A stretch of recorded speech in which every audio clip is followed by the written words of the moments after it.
in what ways does inflammation manifest that aren't commonly thought of? Beautiful question. Like autism. When they scanned the brains of people with autism, young adults, they found that their brains were larger on MRI scans. They're like, huh? They're inflamed.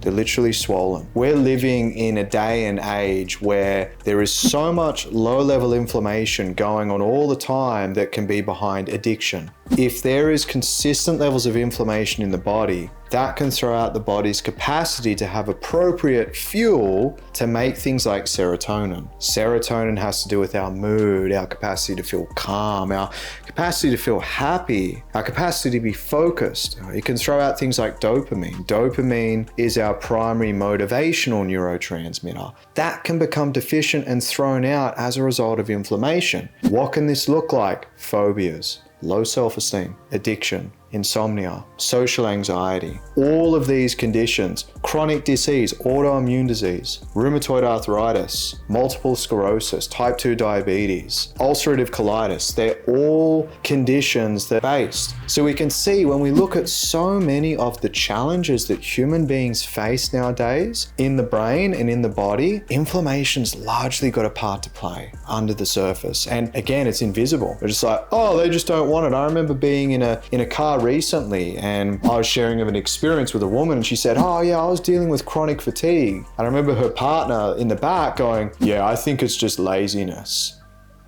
This is what I stand against. This is what I stand against in the world. And I see the innocence in people sharing that. I see the natural innocence, but I see that a new paradigm, it's time to be educated that what if that's not laziness? What if that woman's body is dysfunctional and she hasn't had the answers yet? And we saw there was glandular fever there. That's indicative of dysregulation of the body.